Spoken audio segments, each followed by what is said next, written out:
Papunta na ng ating theater. Apol, kilala ko ng sinukuling niya. Si Anita. Apo, huwag kang matatakot, ha? Nasa paligid lang ang lolo. Hindi tayo pababayaan ng lolo. May isa pa akong nalaman. Si Falcon ang anak ko. At magkikita rin kami ngayon.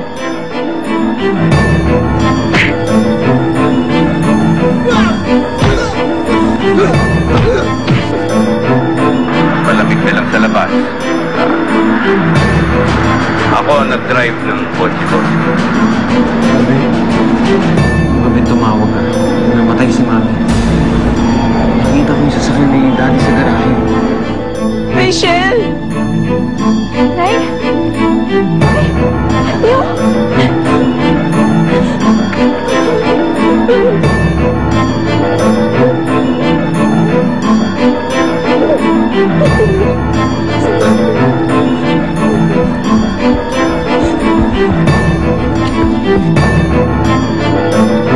Huliin niyo yan!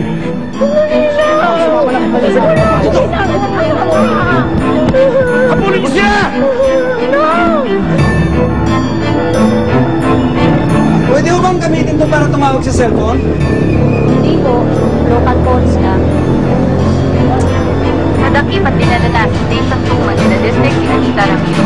Ang pangunahing suspect sa pagkamatay ng dating artista at may bahay ni Governor Edmundo Cuanto na si Mrs. Rowena Cuanto. Jason, dali lang! Si Inay!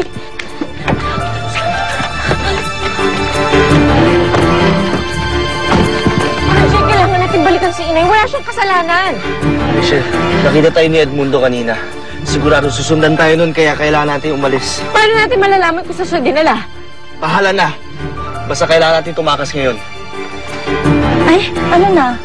Rachel, okay na ba kayo ng mudra mo? Hinuli siya ng mga polis. Pero kailangan na natin umalis ngayon. Anita, aminin mo na kasalanan mo. Para gumaan ang parusa sa'yo. Wala akong ginagawa, Edmundo. Hindi akong pumatay sa asawa mo. Hindi ako gaya ng mamamatay tao! Tama na, Anita! Inamin mo. Pumunta ka doon pero wala kang ginawa. Matagal ka na may galit kay Rowena. Kayo ni Falcon ang traitor sa pamilya ko! Gob, relax lang po. Kami na ang bahala dito. Salamat. Pagbabayaran mo lahat ng ginawa niyo kay Rowena.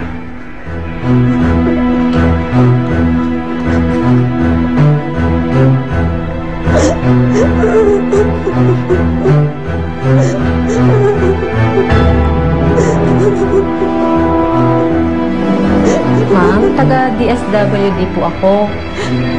Papunin ko po muna yung apo niyo dahil i-detain na po kayo. Hindi po pwede ang bata sa selda. Hindi ba natin pwedeng hintayin dumating ang anak ko para siya kumuha ng bata? Ma'am, hindi po pwede. Kung gusto po ninyo, tawagan niyo po sila. At sila po ang kukuha ng bata sa opisina namin. Magdala lang po kayo ng ID. Pakisulat na lang din po yung buong pangalan ng ama at ina ng bata.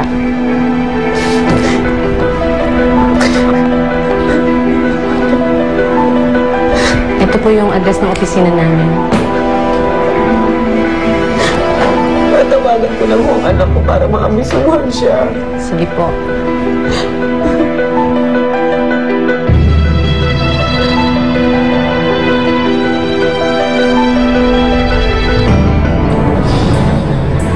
Sensya na, Gob.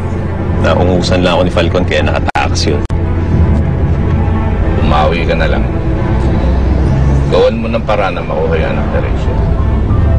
Dadalhin yung bata sa opisina ng SWD. Ang gusto ko, malinis at maayos.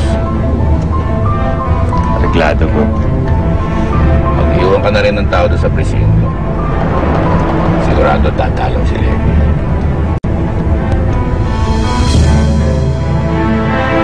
Pinabuti ko na. Palamig nila sa labas. Ako nag-drive na yung kotse ko. Jonathan, pagdating na yung mga kamag-anak mo galing States. Naligaw lang sila papunta dito.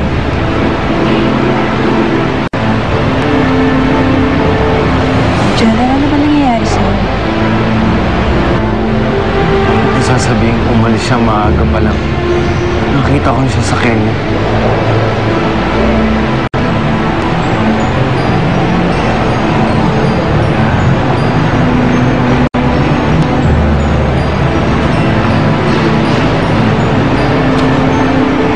May magandang balita ako para sa inyo lang. Nahuli na ang pumatay kay Rowena.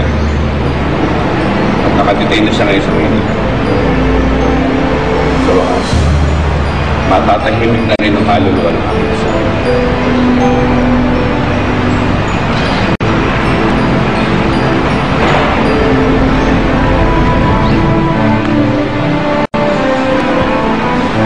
Buti nilang nahuli na siya.